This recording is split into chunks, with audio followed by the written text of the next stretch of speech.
안녕하세요. 네, 감사합니다. 주말은 잘 보내셨어요? 네. 자, 또 이제 개강이에요. 이제 이론 마지막입니다. 요약 강의 이제 시간이고, 구주 완성으로 진행이 될 거고요. 강의 계획서대로 진도 나갈 예정이고, 이제 기본적인 내용들은 다 우리가 잘 알고 있으니까 좀 진도가 좀 빠르게 나갈 겁니다. 교재 보시면 앞에 이제 권리 변동 나오는데 이쪽은 참고로 한번 보시고 법률행위부터 볼까요? 그러니까 이제 권리를 변동시키는 가장 대표적인 원인이 이제 법률행위죠. 교재 16쪽에 보시면 법률행위 종류가 나오죠. 그러니까 법률행위라는 건 일단 반드시 뭐가 들어가 있어야 된다고 했냐면 의사표시. 그러니까 의사표시에 따라서 효과가 발생이 된다라고 했고요. 그러면 법률행위 종류는 우리가 이제 기준을 무엇으로 하느냐에 따라 여러 가지가 있었는데 제일 기본이 의사표시죠. 그러니까 의사표시의 수와 방향에 따라서 구별하면 계약, 단독행위, 합동행위 이렇게 나눴고요. 계약은 잘 아시는 것처럼 청약과 승낙이 합치되어서 이루어지는 게 계약이고, 우리 민법은 15가지 계약을 규정하고 있었고요. 그러니까 단독행위는 일방적인 의사표시로 효과가 발생이 된다. 그래서 이제 권리의 종류로 하면 얘를 우리가 형성권이다라고 불렀던 거고, 그러면 일방적으로 효과가 발생이 되기 때문에 하고 싶다고 아무 때나 막 하면 안 되고 법률의 규정이 있을 때 할 수 있는 거죠. 그래서 우리가 이제 본 것처럼 취소라는 단독행위는 언제 할 수 있는 거예요? 법이 언제 하라고 정해놨어요? 착사, 제한능력, 착오, 사기강박. 이때 취소하도록 법률이 정하는 거지 자기가 하고 싶다고 취소할 수 있는 게 아니다. 그래서 우리가 봤던 판례 중에서 취소 사유가 없는데 취소를 하면 취소 효과는 발생할 수가 없는 거야. 그리고 단독행위는 상대방에게 불리하기 때문에 조건이나 기한을 붙일 수 없다. 그래서 만약에 단독행위에 조건을 붙이면 조건만 무효예요, 법률행위도 무효예요. 전부 다 무효가 된다고 했죠. 그럼 이때 이제 시험에서 매년 나오는 건 아니지만 나오게 되면 이제 민법 첫 문제로 다음 중 상대방 없는 단독행위인 것은 이런 거 출제하잖아요. 그럼 상대방 있는 단독행위는 우리가 뭐 있었냐면 채상, 취철동추, 해해 이런 거 봤었죠. 상대방 있는 단독행위고, 그러니까 조심하실 점은 이제 상대방 없는 단독행위인데 상대방 없는 단독행위는 우리가 유, 재, 소포 이렇게 봤죠. 유언, 유증, 재단법인 설립행위, 소유권 포기고, 근데 이제 주의하실 점은 뒤에 포기라고 들어가 있지만 공유지분을 포기한다든지 취득 수요 이익을 포기한다 또는 제한물권을 포기하는 건 상대방 있는 단독행위다라고 했어요. 공유지분을 포기한다라고 하면 다른 공유자들이 존재한다라고 했고, 취득 수요 이익을 포기한다. 취득 수요 이익은 누구한테 포기하는 거예요? 상대방은 완성 당시의 소유자였죠. 상대방 있는 단독행위가 되고요. 합동행위는 대립하지 않는 의사표시가 평행적, 구심적으로 합치되는 것을 말하는데 대표적으로 사단법인 설립행위나 종중 총회결의, 그러니까 이것들은 이제 모이는 거죠. 사단법인이 설립되려면 누가 와야 돼? 사원들이 의사를 모으는 거고, 종중이나 또는 어촌계나 총회를 결의할 때도 의사를 모으는 거, 이런 것들 우리가 합동행위다라고 불렀어요. 그러니까 지금 본 계약, 단독행위, 합동행위는 무엇에 따라 구별한 거냐면 의사표시에 따라서 청약과 승낙이라는 두 개의 의사표시로 만들어지는 게 계약, 그러니까 하나의 의사표시로 만들어지는 게 단독행위, 이게 대표적이었고, 그 다음 이제 중요한 건 이행의 문제를 남기느냐에 따라서 구별했었어요. 그러니까 이행의 문제를 남기면 우리가 채권행위다라고 불렀고, 이행의 문제를 남기지 않는 거, 이 물권행위와 준물권행위를 합쳐서 뭐라고 불렀냐면 처분행위다라고 불렀죠. 그러니까 채권행위는 이행의 문제를 남기는 거니까 다른 말로 의무부담행위라는 말을 썼고요. 그러면 채권행위는 다 계약들이죠. 매매, 교환, 증여 이런 계약들은 채권행위고, 처분행위는 물권행위랑 준물권행위가 있었는데 물권행위는 뭘 처분하는 거예요? 물권을 처분하는 거고, 준물권행위라는 것은 물권은 아니지만 채권 같은 거 처분하는 게 준물권행위였죠. 그래서 물권행위는 소유권 이전 행위, 저당권 설정 행위 또는 뭐 지상권, 지역권, 전세권 이런 물권의 설정 행위는 전부 다 처분 행위고요. 그리고 준물권 행위는 채권 양도나 채무 면제. 채권 양도나 채무 면제를 하면 이행의 문제를 남기지 않지만 이건 지금 물권이 아니라 뭐예요? 채권. 그래서 앞에 뭐 하나 써준 거예요? 앞에 준자 하나 더 써준 거죠. 우리가 그 얘기했었죠. 예를 들어 여러 사람이 물건을 함께 소유하면 그걸 뭐 한다고 표현해요? 물건을 공유한다라고 하죠. 그럼 물건이 아니라 권리를 여러 사람이 함께 가지면 그 권리를 뭐 한다고 표현해? 준공유한다라고 표현했었죠. 그렇죠. 요약이 안 되는 분위기인데 점유라는 표현을 썼어요. 점유는 뭘 하면 점유한다고 했어요? 사실상 지배하면. 뭘 사실상 지배하는 거예요? 점유라는 건 물건. 그럼 만약에 권리를 사실상 지배하면 뭐 한다고 표현해? 준점유한다라는 거예요. 마찬가지 얘기예요. 그래서 물권을 처분하면 물권행위라고 하는데 물권이 아니라 다른 권리를 처분하면 거기에 준한다라고 해서 준물권행위라고 불렀고, 그럼 이제 주의하실 점은 무권리자의 행위죠. 무권리자가 채권 행위를 했대요. 무권리자가 매매계약, 증여계약, 교환계약을 했다면 그거 무효예요? 유효예요? 유효하죠. 취득해서 넘겨주면 되니까. 그러니까 소위 타인 권리 매매는 유효하다라고 했는데, 근데 권리 없는 애가 처분 행위를 하게 되면 그때는 무효예요. 그러니까 처분 행위는 아무나 할 수 없고 처분권이 있는 사람만 할 수 있다라고 했던 거죠. 그래서 무권리자가 채권 행위, 계약을 하면 유효지만 처분을 하게 되면 그때는 무효다라고 했고, 그리고 방식에 따라서 요식행위와 불요식행위가 있었죠. 요식행위라는 건 방식을 요구하는 행위예요. 불요식은 방식이 필요 없는 거고, 그러면 우리 시험 범위에 들어가는 것들은 전부 다 뭐라고 했냐면 불요식 행위고, 뭐 요식행위는 가족법상의 행위나 또는 법인 설립 이런 것들은 방식을 요구한다라고 했어요.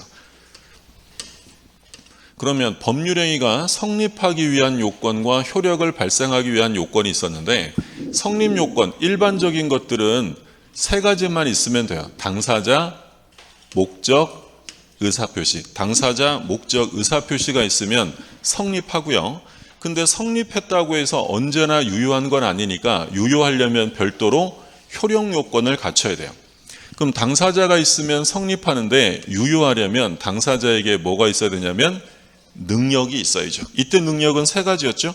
권리 능력, 의사 능력, 행위 능력 세 가지고, 권리 능력은 뭐 사람이라면 누구나 가지는 게 권리 능력이니까 얘를 뭐 시험에 낼 리는 없고요. 근데 이제 의사 능력은 없는 사람들이 있었잖아요. 소위 의사 무능력자, 술에 만취한 자라든지 어린아이들. 그럼 의사 무능력자가 법률행위라면 무효예요? 취소예요?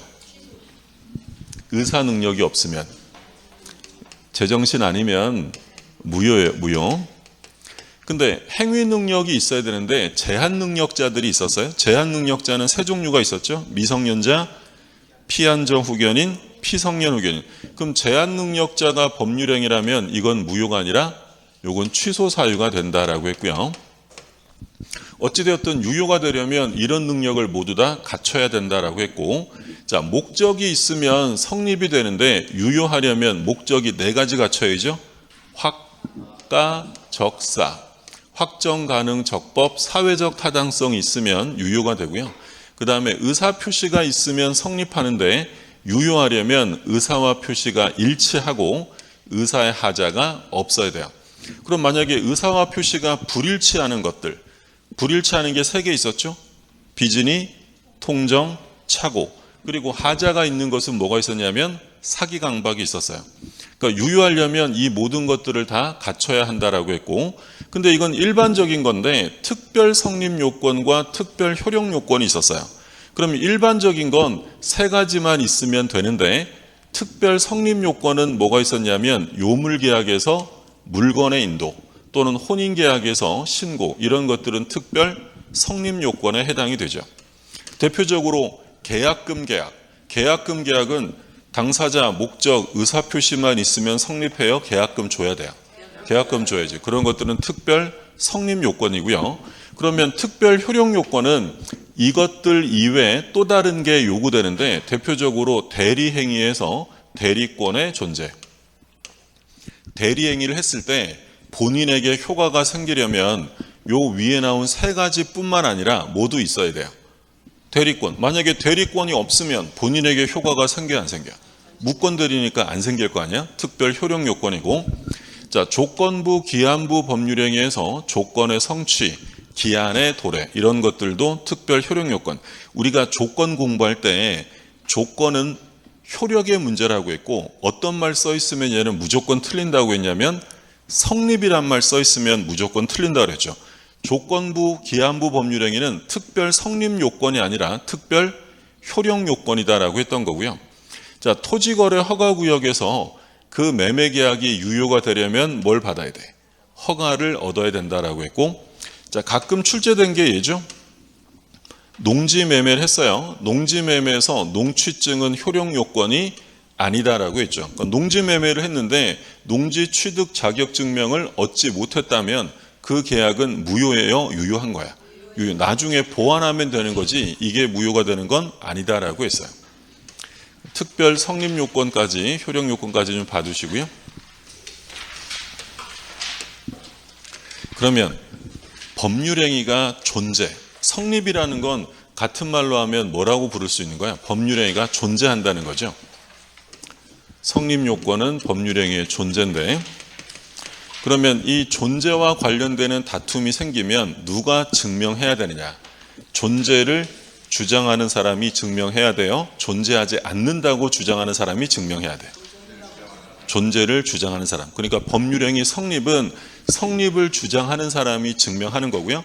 그러면 효력에 관한 문제에 다툼이 생기면 유효 주장자가 증명하는 거예요? 무효 취소 주장자가 증명하는 거예요? 무효 취소를 주장하는 사람이 증명해야 한다. 그래서 우리가 조건 공부할 때도 정지 조건이 있는지 없는지 다툼이 생기면 누가 증명을 해야 돼? 조건이 있다고 주장하는 사람이에요? 없다고 주장하는 사람이에요? 존재, 있냐 없냐의 다툼이 생기면 누가 증명한다고요? 있다고 주장하는 사람. 그럼 이제 정지 조건이 있냐 없냐 다툼이 생기면 조건이 있다고 주장하는 사람이 증명해야 돼요? 없다고 주장하는 사람이 증명해야 돼. 좀 전까지 맞추고 이건 틀리고 다시 법률행위가 성립한다는 건 존재 여부의 다툼이 생기면 있다고 주장하는 사람이 증명해요? 없다고 주장하는 사람이 증명해? 있다고. 자, 똑같은 얘기 하는 거예요. 그럼 정지조건부 문제가 생겼어요.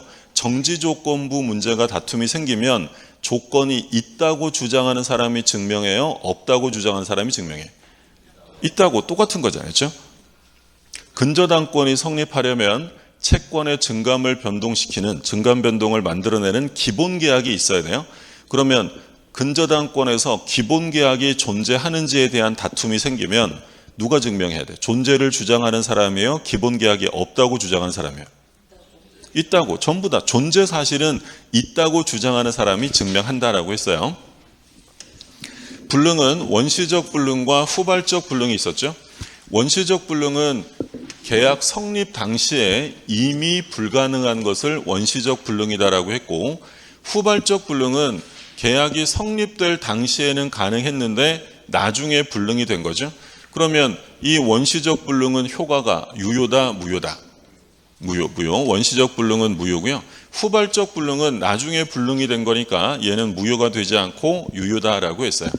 그러면 원시적 불능은 무효가 되면서 어떤 문제가 발생하는 거야? 원시적 불능하면 원시적 불능을 알았거나 알 수 있었을 자가 선의 무과실의 자에게 신뢰익을 배상하는 거. 이걸 우리가 뭐라고 불렀어요? 계약 체결상의 과실 책임이 발생하고요. 자, 후발적 불능은 계약은 유효해요. 다만 이제 후발적 불능이 되었을 때는 경우를 나눠서 채무자에게 잘못이 있느냐 없느냐로 나눴죠. 만약에 채무자에게 잘못이 있으면 뭐야?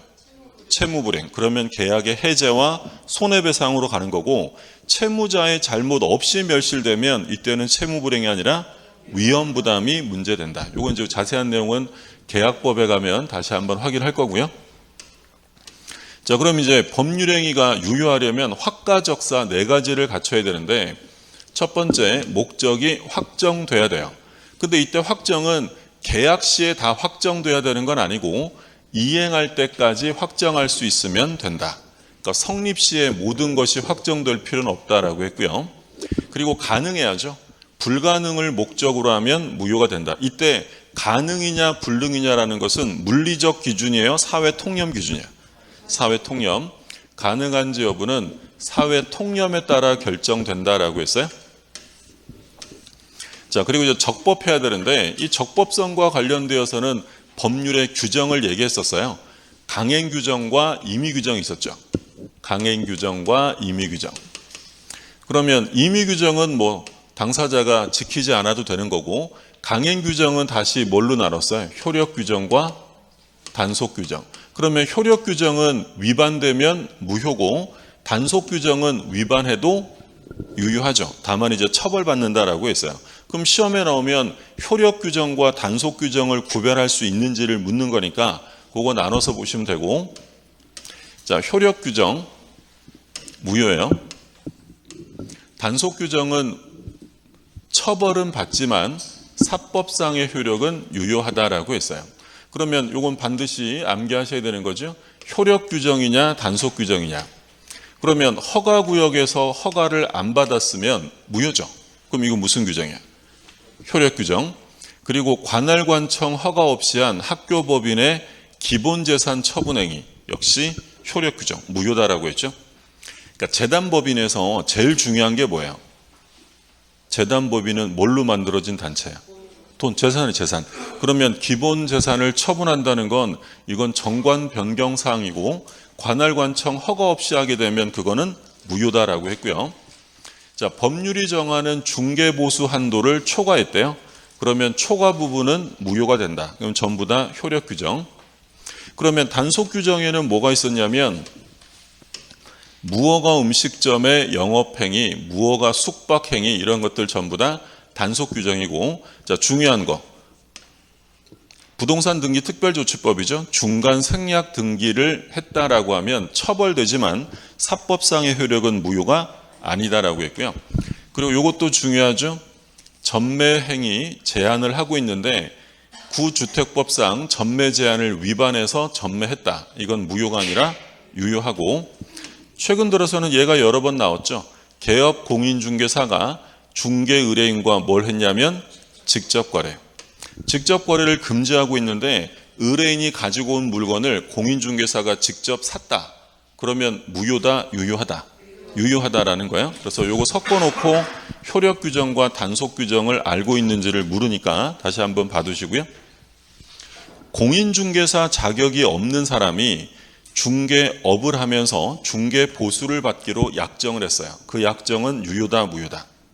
그 약정은 무효죠. 근데 중개업이 아니라 우연히 일회적으로 중개하고 보수받기로 했다면 그건 유효죠. 그러니까 지금 판례 보시면 중개 보수 약정 중 한도를 초과하는 부분에 대해서는 사법상 효력을 제한하는 이른바 강행법규에 해당한다. 무효예요. 이번에 보시면 중개사 자격이 없는 사람이 중개사무소 개설 등록을 하지 않고 중개업을 하면서 중개 보수를 받기로 했다면 무효입니다. 그래서 중개업이라는 건 뭐였냐면 반복적이라는 거죠. 근데 우연히 일회적으로 중개를 하고 보수를 받기로 했다면 그건 무효가 아니라 유효하다라고 했어요. 자, 그리고 이제 하나 용어 확인하실 점은 우리가 이제 이론상으로는 강행 규정은 효력 규정과 단속 규정으로 나누는데 우리 판례는 효력 규정이란 말은 잘 안 써요. 그러니까 우리 판례가 만약에 강행 규정에 위반되었다라고 표현하고 있으면 이건 뭘 말하는 거냐면 효력 규정이에요. 그러니까 단속 규정을 말할 때는 단속 규정이라는 표현을 꼭 씁니다. 근데 그런 말 없이 그냥 강행법규 위반이다라고만 써 있으면 뭘 가리키는 거예요? 효력 규정. 그래서 지금 여기 판례도 여기 뭐라고 되어 있냐면 중개 보수 중에서 한도를 초과하면 이건 강행법, 이게 뭘 말한다고요? 효력 규정. 여기도 마찬가지죠. 강행법규에 해당한다라고 써 있으면 효력 규정이란 말이고요. 단속 규정은 별도로 얘기를 해준다는 점 구별하시고. 그러니까 여기까지는 시험에 가끔 나올 때도 있고 안 나올 때도 있지만 여기서는 이제 매년 출제가 되는 게 103조. 우리 시험 범위의 첫 번째, 공식적인 첫 번째 조문이죠. 선량한 풍속, 기타 사회 질서에 위반하면 그때는 무효랍니다. 조문 다시 한번 보면 선량한 풍속, 기타 사회 질서에 위반한 사항을 뭘로 한대요? 내용. 그러니까 내용 자체가 사회 질서에 반하게 되면 그때는 무효다. 그러면 내용과 상관없이 법률행위 성립 과정에 강박이 들어갔어요.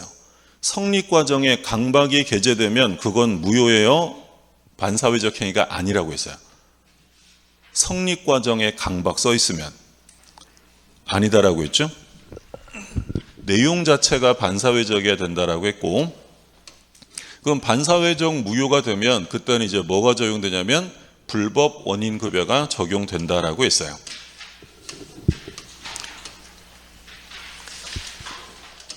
그러면 반사회적 행위의 모습인데 우리가 유형 봤었죠. 윤리질서에 위반하고 있다. 사회질서 중에 윤리질서에 위반하면 그때는 무효인데 대표적으로 우리가 뭐 봤었냐면 첩계약 봤었죠. 그 첩계약은 처의 동의 여부와 상관없이 무효다라고 했고, 다만 첩계약을 끝내면서 생활비나 양육비를 주기로 했다면 그때는 유효가 된다라고 했고요. 그러면 이 사회질서라는 개념은 고정되어 있는 개념이 아니라고 했죠. 부단히 변천한다라고 했고, 그리고 이건 언제를 기준으로 판단하는 거야? 사회질서 위반은 이행기예요, 계약시요? 계약시. 법률행위가 이루어진 때 계약시를 기준으로 판단한다. 그래서 우리가 그런 얘기 했었잖아요. 103조를 물었는데 계약 체결 후라는 말이 써 있으면 이건 반사회적 아니다라고 했던 거고, 뭐 여기서 조심하실 점은 정의관념에 반하는 것으로 이중매매 사건, 이건 뭐 매우 중요한 거니까 따로 보고요. 개인의 자유를 심하게 제한하는 행위는 반사회적 무효다라고 했죠. 그래서 우리가 소위 평생 시리즈들, 평생 결혼하지 않아요, 뭐 이런 것들은 다 반사회적이고요. 생존의 기초를 처분하는 것도 역시 반사회적. 내가 버는 모든 것을 넣어주겠다, 이런 것들은 반사회적이고, 대표적인 판례 사찰 판례 있었죠. 사찰이 생존 기반인 임야를 처분했다면 그건 반사회적 무효다라고 했었고, 사행성이 심한 건 다 뭐하고 관련되는 거예요? 도박. 자, 동기부불법 잘 봐두셔야죠. 법률행위 내용이 아니라 법률행위의 동기가 사회질서 위반이었대요. 그럼 동기는 법률행위, 의사표시의 요소예요, 아니었어요? 아니죠. 그럼 동기가 반사회적인 건 계약에 영향을 미치지 않습니다. 근데 무효가 되는 경우가 있었죠. 불법 동기가 어떻게 되면 무효다? 표시되거나 또는 상대방에게 알려지게 되면 그때는 무효가 된다. 그래서 우리가 이제 뭐 들었던 예가 임대차 계약을 하는데, 임대차 계약을 하는 동기가 뭐였냐면 거기서 도박장을 할 생각이에요. 그럼 도박장을 하겠다는 건 자기의 동기지 계약의 내용이 아니잖아요. 그러면 도박장 하겠다는 마음으로 임대차 계약을 체결했다. 원칙적으로 임대차 계약은 유효다, 무효다? 원칙은 유효하다라고 했어요. 근데 언제 무효가 되냐면 도박장을 하겠다는 동기를 표시했거나 또는 표시하지 않았어도 상대방에게 알려지게 되면 그때는 무효다라고 했어요. 근데 이제 우리가 이중매매 유형에서는 제일 중요한 게 이제 부동산의 이중매매죠. 이중매매는 원칙은 유효죠. 자유경쟁의 원칙상 이중매매는 유효합니다. 그러면 언제 무효가 된다라고 했어요? 제2 매수인이 갑의 배신행위에 적극 가담을 하게 되면 그때는 사회질서 위반으로 무효다. 그러니까 적극 가담이란 말만 없으면 제2 매수인은 선악을 불문하고 소유권을 취득한다라고 했던 거죠. 그러면 이제 적극 가담했다. 그러니까 이중매매는 일단 갑이 을한테 계약금만 받은 상태에서는 논의될 수 없다고 했어요. 계약금은 뭘로 추정해요? 해약금. 그럼 계약금만 받은 상태에서는 하기 싫으면 얘한테 2배 주면 끝나는 거니까 이중매매가 나올 수 없어요. 그러니까 다른 시험에서 한번 뭐라고 출제한 적이 있었냐면 갑이 계약금만 받은 상태에서 병이 제2매수인이 적극적으로 요청하여 매매 계약을 했대. 반사회적 무효다 아니다. 얘가 계약금만 받은 상태인데 얘가 적극적으로 팔아주세요 라고 요청해서 샀대요. 그러면 반사회적 무효예요, 아니에요? 아니라는 거. 이 2배 주면 끝나는 거니까. 그러니까 이중매매를 논의한다는 건 얘가 계약금만 받은 게 아니라 중도금이나 잔금까지 받았을 때 발생하는 거예요. 자, 적극 가담하면 반사회적 무효다. 그러면 이제 이 등기도 무효니까 누가 소유권을 받아올 수 있게 된 거야? 을이. 그럼 이제 을이 소유권을 받아오려면 얘 등기부터 어떻게 해야 돼요? 말소시켜야죠. 그럼 얘가 얘한테 직접 말소를 구할 수 있다? 대위해야 된다.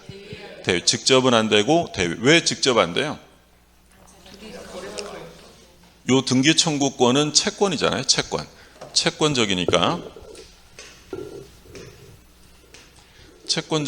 아무에게나 주장하는 게 아니라 자기 상대방. 얘 상대방은 누구야? 갑. 그럼 갑을 대위해서 말소를 구해야지 직접은 안 된다라고 했어요. 그러면 을이요, 야, 내가 등기 청구권이란 채권이 있는데 너희들의 이중매매는 나의 채권을 침해하는 것이야 라고 하면서 채권자 취소권 행사할 수 있다 없다? 없다라고 했어요. 우리 시험에 채권자 취소권 행사가 딱 2번 출제된다 그랬잖아요.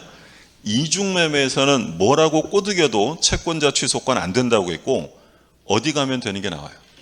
통정허위 표시. 통정허위 표시는 무효라 하지만 채권자 취소의 대상이 된다. 딱 2개밖에 안 나오는데 이걸 또 반대로 외우고 이러시면 안 돼요. 그러니까 물론 왜 안 되느냐, 우리가 이론 강의할 때는 왜 안 되는지 막 설명하고 했는데 이유는 시험에 안 나와. 왜? 채권자 취소권 자체가 시험 범위가 아니라서 되냐 안 되냐만 기억하시면 돼요. 채권자 취소권은 금전 채권을 보전하기 위한 거고요. 얘가 가지고 있는 건 금전 채권이 아닙니다. 등기 청구라는 특정 채권이기 때문에 채권자 취소권이 나오면 안 돼요. 그러면 얘네들이 적극 가담해서 반사회적 무효가 되었을 때 이 2 사람이 무효인 걸 알고 추인하면 무효행위 추인 규정에 따라 새로운 행위로 인정된다 안 된다? 무효행위 추인 돼야 안 돼? 무효행위 추인은 절대 안 되고요. 우리가 무효행위 추인이 절대로 안 되는 게 뭐 있었죠? 반사회적 불공정 강행규정 위반. 103조, 104조 강행규정 위반은 추인한다고 해서 유효가 될 수 없다. 첩계약을 했어요. 반사회적 무효입니다. 그럼 첩계약이 무효인 걸 알고 추인하면 새로운 첩계약으로 인정을 해줘요? 말이 안 되지. 이건 있을 수 없는 거예요. 반사회적 불공정 강행규정 위반은 추인으로 유효가 될 수 없어요. 그러면 이 병이 적극 가담을 했다는 건 을의 등기 청구권, 채권이 있다는 걸 알면서도 가담을 한 거잖아요. 그러면 이 을은 병에게 채권 침해를 이유로 한 불법행위 손해배상을 청구할 수 있다라는 게 판례였고, 자, 그리고 이 병이라는 애가 적극 가담을 했는데 나중에 봤더니 대리인이었대. A가 본인이고. 그럼 대리인이 적극 가담했다. 본인은 몰랐대요. 그러면 유효다? 그래도 무효다? 그래도 무효죠. 대리인이 적극 가담했다면 무효. 그러니까 우리가 대리 공부할 때 116조 1항에서 대리인이 법률행위라면 의사표시의 흠결이나 하자는 전부 다 누가 기준이다? 전부 다 대리인 기준이고요. 본인 기준은 딱 하나밖에 없었어요. 궁박. 궁박 빼고 나머지는 전부 다 대리인. 대리인이 법률행위를 했는데 비진이가 문제가 됐어요. 비진이는 누구를 기준으로 진이냐 비진이냐를 따지는 거야. 본인이에요, 대리인이에요? 대리인 기준이에요. 본인은 착오가 있었는데 대리인은 착오가 없었어요. 취소할 수 있다 없다? 없어요. 전부 다 누가 기준? 대리인 기준인데 좀 이따 보는 불공정행위에서 궁박은 본인 기준이 되는 거예요. 자, 마지막으로 병이 정한테 팔았는데 제3자죠. 시험에는 얘가 정답 지문으로 제일 많이 나왔는데 제3자 정이 적극 가담했다는 걸 모르고 샀대요. 얘는 소유권 취득할 수 있느냐라고 하면 할 수 있다 없다? 없어요. 절대적 무효니까 제3자 정은 소유권 취득할 수 없다. 이게 정답 지문으로 가장 많이 출제가 됐어요. 그래서 정은 갑과 병의 계약에 유효를 주장할 수 있다라고 써 있으면 틀려요. 안 된다. 기억나시죠? 그래도 보통 103조는 잘하는데 103조도 안 되고 이러면 곤란합니다. 그렇죠? 103조가 제일 처음인데. 자, 한번 볼게요. 이중매매는 원칙은 유효해요. 원칙은 유효. 근데 이제 어떤 말이 들어가면 반사회적 무효가 되냐면 적극 가담, 적극 요청, 권유 이런 말 들어가면 반사회적 무효입니다. 근데 절대로 추인 대상이 될 수 없어요. 무효임을 알고 추인해도 새로운 행위로 인정되지 않는다. 그러니까 추인 대상이 될 수 없는 게 뭐였다고요? 반사회적, 불공정, 강행법규 위반은 추인으로 유효가 될 수 없고, 그 다음에 3번 제1매수인은 제2매수인에게 뭘 청구할 수 있다? 불법행위 손해배상 청구할 수 있다라고 했고, 그러면 이제 등기를 받아와야 되니까 등기를 말소시켜야 되는데 중요한 것, 직접 말소를 구할 수는 없고요. 어떻게 해야 된다? 대위해야 돼. 대위. 자, 제3자 정의죠. 정. 제3자 정의 소유권 취득할 수 있느냐? 얘는 소유권 취득할 수 있다 없다? 없어요. 선이라 하더라도 소유권을 취득하지 못한다라고 했고, 자, 채권자 취소권 인정된다 안 된다?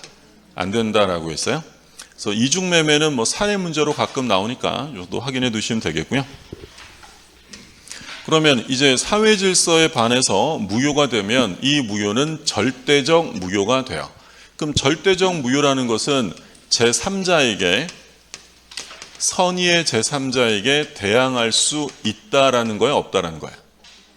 절대적이니까 대항할 수 있다. 모든 사람에게 무효를 주장할 수 있다라고 했고요. 자, 근데 이제 문제는 일반 무효와 달리 사회질서 위반으로 무효가 되면 뭐가 적용된다? 불법 원인급여. 그럼 불법 원인급여가 적용되면 돌려받을 수 있어요, 없어요? 없죠. 그래서 일반 무효와 다르게 사회질서 위반의 경우에는 돌려받을 수 없다. 불법 원인급여가 돼요. 그래서 요 C번 결 기억해 두시고, 103조에 위반돼서 무효면 부당이득 반환 청구할 수 없고요. 부당이득 반환뿐 아니라 소유권에 기한 물권적 청구도 인정해 줄 수 없다. 어찌되었든 채권적이든 물권적이든 돌려받을 수 없다라는 거예요. 그러니까 이런 사건이 있었어요. 갑이 을이랑 첩계약을 했어요. 첩계약을 하고 그 대가로 아파트 한 채를 줬어요. 근데 이제 실제 사건에서 갑이 얼마 못 가 사망을 합니다. 그래서 이제 상속인이 얘가 상속을 받았는데 이제 상속 재산을 정리하는 거죠. 그 상속 재산을 정리하다 보니까 아버지 건물도 잘 있고 땅도 잘 있고 다 잘 있는데 하나가 빈다 그랬죠. 뭐가 비어? 아파트가 하나 없어졌어요. 알아봤더니 아버지 또 그러셨대요. 찾아갑니다. 저 얘기 다 듣고 왔어요. 그거 무효인 거 아시죠? 그거 무효니까 부당이득으로 돌려주세요 라고 부당이득 반환을 청구합니다. 그러면 을이 줄까 안 줄까? 안 주겠지. 얘야 가서 746조를 봐라. 746조에서는 부당이득 반환 청구가 안 된다라고 돼 있어요. 그러니까 이제 이쪽 변호사 쪽에서 뭘 주장했냐면, 그럼 불법 원인 급여는 부당이득 반환 청구라는 채권적 청구를 금지하기 위해 만든 거니까 우린 이거 주장 안 할게. 대신 이게 무효면 이론상으로 소유자는 누구예요? 이게 무효면 갑이죠. 갑은 사망했으니 병이지. 그러니까 병 측에서 뭐라고 하냐면, 그러면 우리는 부당이득 반환 청구하는 게 아니라 우리가 소유권자니 소유권에 기한 물권적 청구를 행사할 테니 등기 말소하라는 거야. 그럼 요건 받아줄까 안 받아줄까? 이게 있으면 다 받아갈 거 아니에요. 그러면 이 불법 원인 급여라는 이 규정은 채권적 청구인 부당이득 반환 청구만 금지하는 게 아니라 소유권에 기한 물권적 청구도 허용될 수 없다는 거예요. 그럼 결국에는 누가 소유자가 되는 거예요? 을이 소유권을 확정적으로 취득하는 거죠. 자, 지금 방금 보신 불법 원인 급여, 불법의 원인으로 인하여 재산을 급여하거나 노무를 제공한 때는 그 이익의 반환을 청구하지 못한다. 그러니까 갑이 반사회적 행위를 저지르고 준 거면 불법 원인 급여가 적용되니까 못 돌려받는다는 거야. 그러면 이 불법 원인 급여에서 말하는 이 불법이라는 건 뭘 말하는 거야? 오로지 사회질서 위반을 말하는 거예요. 그래서 우리 판례는 103조와 746조는 표리관계다, 동전의 양면이다라고 불러요. 그러면 일반적인 규정에 위반되어 무효면 돌려받을 수 있는 거예요, 없는 거예요? 일반 무효는 당연히 돌려받아야지. 근데 사회질서 위반일 때는 돌려받을 수 없다. 예를 들어서 갑이 을이랑 일반 계약을 하고 소유권을 넘겨줬어요. 근데 이 계약이 만약에 무효였대. 그러면 이게 무효면 누가 소유자예요? 갑은 당연히 돌려받아야지. 이게 일반 원칙이에요. 근데 이게 알고 봤더니 첩계약이었대요. 그럼 첩계약이면 일반 무효가 아니라 뭐야? 반사회적 무효죠. 그럼 반사회적 무효면 돌려받을 수 있다 없다?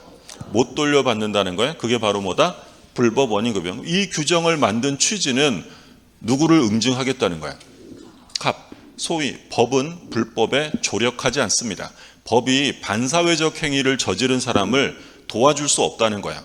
자, 그러면 반사회적 행위로서 소유권을 넘겨주면 못 돌려받으니까 소유권은 누구에게 확정적으로 귀속이 되는 거야. 을이 반사적으로 소유권을 취득하게 돼요. 그럼 만약에 을이 병한테 팔았는데 병은 이 을이 첩계약을 통해 취득한 것임을 알았대요. 그럼 얘는 소유권 취득 못해요? 할 수 있어요?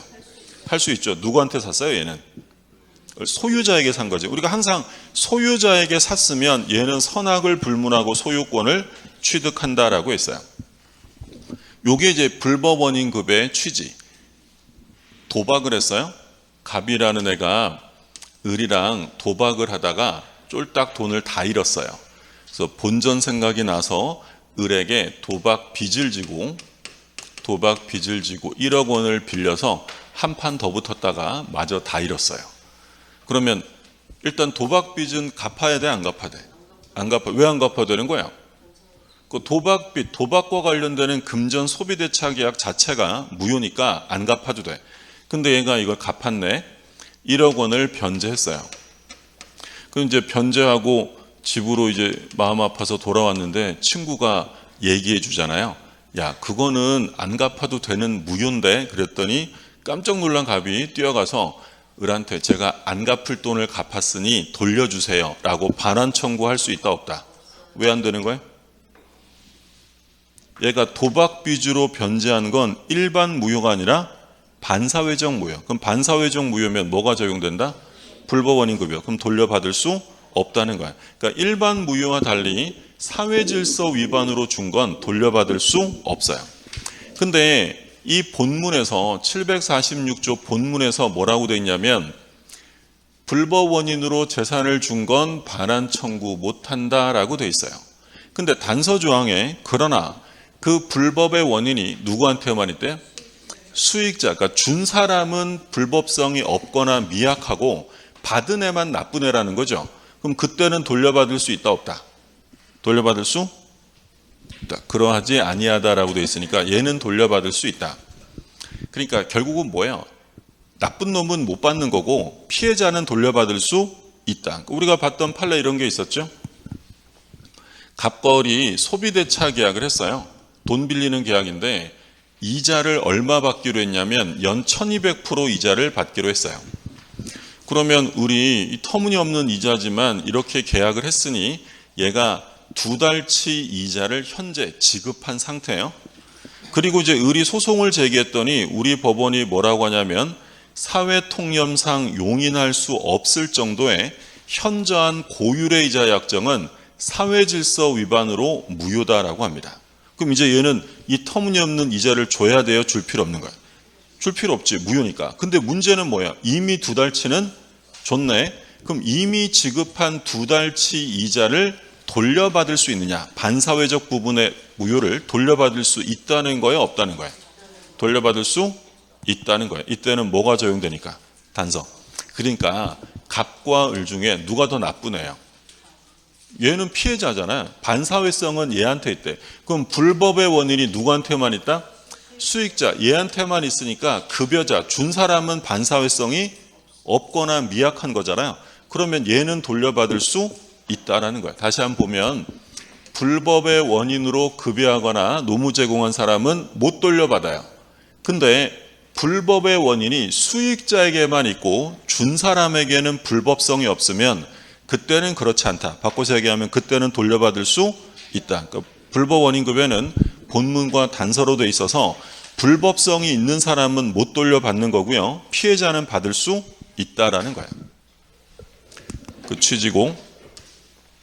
자, 시험에 이제 뭐 가장 많이 나오는 게 반사회적 행위의 판례죠. 여기 보시는 것처럼 강제 집행을 면할 목적이라고 써 있거나 조세 회피 목적 또는 투기 목적, 이거 아까 보신 거 법률행위 성립 과정에 강박이 들어갔다, 이런 말 나오면 반사회적이다 아니다? 아니다라고 했어요. 그래서 이제 관련되는 핵심 모델 판례들, 이건 뭐 우리가 많이 본 거니까 키워드만 다시 한번 볼게요. 전통사찰 주지직 나왔어요. 전통사찰 주지직을 거액의 금품으로 사고 파는 걸 알면서도 한 임명행위라고 써 있으면 이건 반사회적 아니다라고 했고, 부정행위를 용서받는 대가가 나오면 반사회적이 아니야, 아니다라고 했고, 뒤에 건 다 안 봐도 되죠. 부정행위를 용서받는 대가로 손해를 배상함과 아울러 가정에 충실하겠다는 서약에서 부동산을 양도하고 혼인 지속 중에는 처분할 수 없다는 약정, 이 약정은 반사회적이 아니다. 근데 이 판례가 시험에 나오면 요 표현이 반드시 나오는 거예요. 그래서 부정행위를 용서받는 대가라는 말이 써 있으면 읽어볼 필요 없고요. 반사회적 아니고, 해외 파견 근로자가 일정 기간 소속 회사에서 근무해야 한다. 그래서 중요한 말은 뭐야? 일정 기간. 평생이 아니라 일정 기간이라는 건 개인의 자유를 극도로 제한하는 것이 아니기 때문에 반사회적 아니고, 법정 지상권을 건물과 분리 양도하는 거 얼마든지 할 수 있죠. 이거 우리가 지상권 할 때 공부한 거. 지상권은 지상물과 부종성이 없어요. 그럼 지상권과 지상물은 반드시 일체로 처분돼야 돼요? 분리될 수 있어요?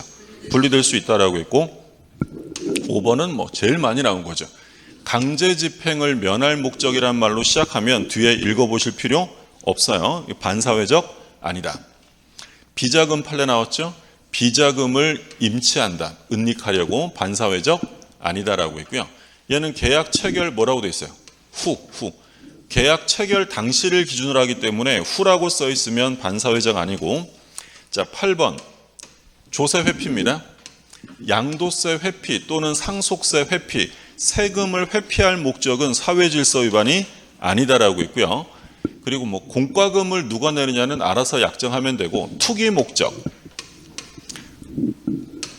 목적으로 뭐 입주권 몇 개를 샀다 이런 말 써 있으면 반사회적 아니다라고 했어요. 반사회적 행위에 해당되는 거, 공무원 나오면 공무원이 직무와 관련돼서 뭘 받았다 이런 것들 다 반사회적. 수사기관에서 허위 진술하고 뭘 받기로 했대? 다 반사회적이죠. 과도한 위약벌 약정할 수 있어요, 없어요? 있지. 근데 그 위약벌이 어떻다면? 과도하다면 반사회적 무효. 행정기관에 진정서를 제출했다, 상대방을 궁지에 빠뜨린 다음에 거액을 주면 취하해 주지라고 하는 거 전부 다 반사회적이고요. 자, 5번은 시험에 자주 나오죠. 보험금의 편취, 보험금의 부정취득 이런 말 써 있으면 이건 전부 다 반사회적이고요. 변호사가 아닌 사람이 소송해주고 뭘 받기로 약속했다면 역시 반사회적 무효. 7번은 좀 전에 나온 것처럼 현저한 고율의 이자 약정, 반사회적이고요. 적극 기망, 적극 가담 이런 말 써 있으면 반사회적 무효입니다. 그러니까 요 8번은 이중매매 법리가 적용되는 거예요. 피상속인이 제3자에게 매각한 사실을 알고 있는 사람이 그 사정을 모르는 상속인을 적극적으로 기망해서 매수했다. 그럼 이거 뭐랑 같은 유형이 되는 거야? 갑이 을이랑 매매를 했어요. 근데 이제 등기는 안 넘겨준 거죠. 근데 이제 이분이 돌아가셨대, 사망. 그래서 이제 이 병이라는 애가 상속을 받은 거야. 그러면 등기는 이제 누가 넘겨줘야 돼요? 상속인이 이렇게 등기 넘겨주면 되잖아요. 근데 이 상속인은 아버지가 돌아가시기 전에 매매 계약을 모두 끝내놓은 걸 몰랐다는 거예요. 근데 그걸 알고 있는 A가 얘를 적극 기망해서 이거 나한테 팔아라라고 해서 얘가 이걸 매수했다는 거야. 그러면 구도는 뭐랑 같은 거야?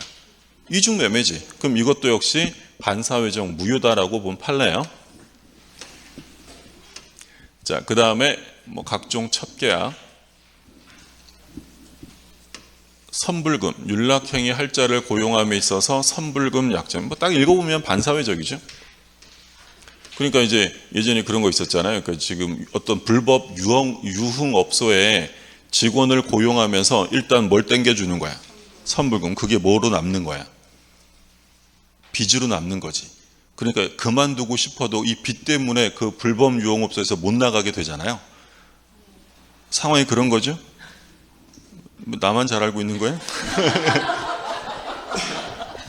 그러면 그 선불금은 갚아야 되는 거예요? 안 갚아도 되는 거예요? 안 갚아야 돼. 반사회적 무효. 그러니까 예전에 그런 사건이 있었단 말이에요. 그러니까 이 불법 유흥업소에 선불금 받고 들어간 이 직원이 법을 좀 알았어요. 그러니까 선불금 땡기고 무효를 주장하면서 나가는 거야. 그럼 법적으로 돈 달라고 할 수가 없지. 그러니까 이 사람이 또 딴 데 가서 선불금 받고 또 나가고 딴 데 가서 또 받고 이걸 한 10대 번 했어요. 그래서 결국 사기죄로 처벌됐어요. 그렇죠? 예. 그러니까 이건 반사회적 무효이기 때문에 돈을 줄 필요는 없는 거예요. 무효니까. 자, 11번 중요하죠. 성공보수 약정인데 무슨 사건이에요? 형사사건. 근데 민사사건에서 성공보수 받기로 하면 그건 무효가 아닙니다. 자, 12번 증언 판례 중요하죠. 증언을 하고요. 대가로 통상적으로 용인될 수 있는 수준을 초과해서 받기로 하면 무효다. 그러면 증언을 하고 사회적으로 용인될 수 있는 수준, 우리가 이제 봤던 게 뭐였어요? 여비랑 일당, 일시손해. 여비와 일당을 받는 것까지는 무효다, 유효다. 유효. 근데 이걸 초과해서 용인될 수 있는 수준을 초과하게 되면 그때는 무효다라고 했어요. 그래서 만약에 증언의 대가로 금전을 받기로 약정하였다면 금전 과다에 불문하고 무효가 된다라고 하면 OX. 틀리는 거예요. 무조건 무효는 아니고. 그러면 비교하실 점은 요거. 수사기관에서 허위 진술을 하고 뭘 받기로 했대요. 그러면 이 경우에 적정한 금액을 받으면 반사회적 무효가 아니다라고 하면 OX. 틀려요. 수사기관에서 허위 진술하고 뭘 받기로 했다면 금전의 적정성을 따질 필요도 없이 반사회적 무효다라는 게 판례요. 근데 요건 진실한 증언을 해주면서 증언의 대가를 받기로 했는데 뭐 여비랑 일당 정도까지는 받아도 무효가 아니다라고 했던 게 판례죠. 자, 여기까지가 이제 103조에 관한 문제예요. 법률행위를 지금 본 거예요. 법률행위는 반드시 뭐가 들어가야 된다고요? 의사표시. 의사표시를 필수 요소로 하는 법률 요건이다라고 했어요. 그래서 법률행위는 법률 효과가 생기는데 무엇에 의해서 효과가 생기는 거예요? 의사표시에 따라 효과가 생겨요. 자, 종류는 의사표시에 따른 구별과 이행의 문제에 따른 구별, 대표적으로 두 가지인데, 그럼 우리 요거랑 비교했던 거, 법률행위는 의사표시에 따라 효과가 생기는데 법률행위가 아니라 우리 뭐 봤었어요? 준법률행위 있었죠? 준법률행위는 무엇에 따라 효과가 생긴다? 얘는 의사표시가 아니라 법률 규정. 그러니까 결국 효과가 생기고 권리가 변동되는 건 둘 중에 하나란 말이에요. 의사표시 아니면 법률 규정이에요. 그럼 우리가 준법률행위는 대표적으로 의사의 통지가 있었고 관념의 통지가 있었잖아요. 의사의 통지는 각종 뭐가 있었죠? 각종 최고. 관념의 통지는 각종 통지. 이런 것들은 법률행위가 아니라 준법률행위다라고 불렀어요. 최고나 거절. 관념의 통지는 각종 통지나 승인. 우리 이런 거 외웠었잖아요. 의최거 관통승 또는 최고의 의사가 거절했다. 전쟁터에 나가 관통상을 입었다. 뭐 이런 거 외웠었단 말이에요. 보람이 없지만 왜 했었단 말이죠. 그럼 얘네들은 의사 표시에 따라 효과가 생기는 게 아니라 무엇에 따라 생긴다고요? 법률 규정에 따라서. 그래서 우리 그 얘기 봤었잖아요. 예를 들어 무권 대리인 상대방이 최고를 했는데 본인이 확답을 안 해요. 추인이에요, 거절이에요? 거절. 그러면 이때 거절의 효과가 생기는 건 당사자 의사표시에 근거한다라고 하면 OX. 틀려요. 이건 당사자 의사표시에 근거하는 게 아니라 어디에 근거하는 거야? 법률 규정 131조에서 최고 기간 내 확답을 반하지 않으면 추인을 거절한 것으로 본다라고 법률로 정하는 거지 의사표시랑 상관없는 거야. 그러면 법률행위는 의사표시에 따라 구별하면 계약, 단독행위, 합동행위가 있었어요. 자, 그럼 여기서 이제 중요한 거, 단독행위는 상대방 있는 단독행위랑 없는 단독행위가 있었죠. 상대방 있는 단독행위는 뭐 있었어요? 채상, 취철, 동추, 해해. 채무 면제, 상계, 취소, 철회, 동의, 추인, 해제, 해지. 상대방 없는 단독행위는 유죄, 소포, 유언유증, 재단법인 설립행위, 소유권의 포기. 요거 섞어서 나오는 거 조심하시고. 자, 이행의 문제에 따라서 채권행위와 처분행위가 있었어요. 채권행위는 이행의 문제가 남는 거고요. 처분행위는 이행의 문제가 남지 않습니다. 그러면 이 처분행위는 다시 무엇을 처분하느냐에 따라서 물권행위와 준물권행위가 있었는데, 물권행위는 뭘 처분한다고요? 물권. 그럼 대표적으로 어떤 게 물권행위일까? 소유권, 이전행위, 지상권, 지역권, 전세권, 저당권 설정행위. 물권행위는 물권 처분이고, 준물권행위는 뭐가 있었어요? 채권을 처분하는 거야. 그럼 채권, 양도, 채무, 면제 이런 것들은 처분행위. 무권리자가 채권행위하면 계약하면 유효다, 무효다? 유효하고요. 무권리자가 처분행위라면 무효지. 근데 권리자가 나중에 추인할 수 있어요. 권리자가 추인하면 추인 시부터요, 처음부터요? 처음부터 소급해서 효과가 귀속이 되고요. 자, 요건은 성립요건과 효력요건이 있었어요. 일반적인 성립요건, 뭐가 있으면 성립해요? 세 개. 당, 목, 의. 당사자, 목적, 의사표시가 있으면 성립합니다.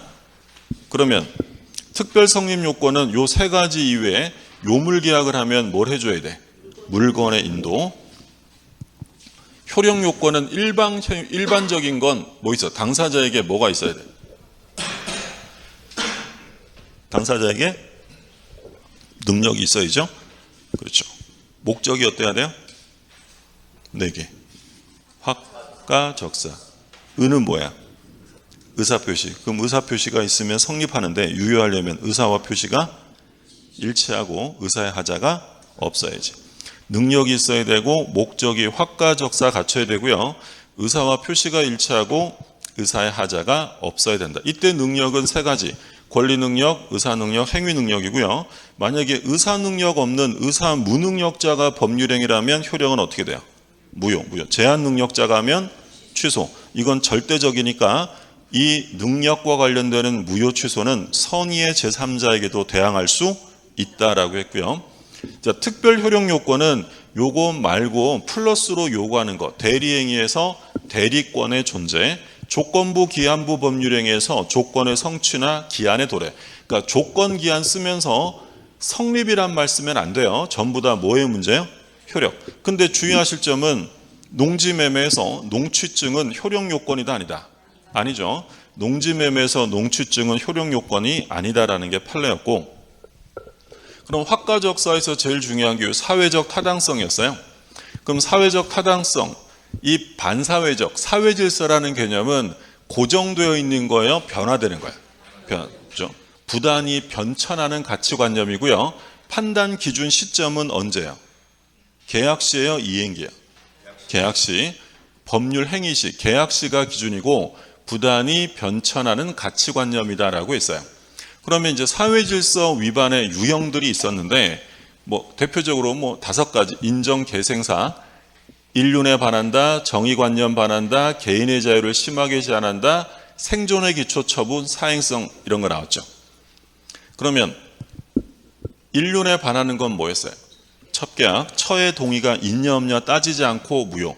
정의관념에 반하는 건 증언 판례. 아까 보셨던 증언의 대가를 받기로 했어요. 무조건 무효는 아니고 사회 통념상 용인할 수 있을 정도까지는 받아도 된다고 했고요. 개인의 자유를 심하게 제한한다. 평생 시리즈들. 저는 평생 결혼 안 해요. 저는 평생 당신 회사에서만 일해요. 이런 것들 다 무효. 생존의 기초를 처분한다. 대표적으로 판례 뭐 있었어요? 사찰 판례. 그리고 사행성이 심한 건 전부 다 뭐랑 관련되는 거예요? 도박. 자, 그리고 하나, 동기의 불법이 있었죠. 그럼 동기가 반사회적이면 법률행위에 영향을 미쳐야 안 미쳐요? 안 미쳐. 동기는 의사표시가 아니니까. 원칙은 동기가 반사회적이라도 계약은 유효합니다. 근데 언제 무효가 돼요? 불법 동기가 표시되거나 알려지면 무효. 이번 시험에 여기 출제가 됐고, 표시되거나 알려지면 무효가 돼요.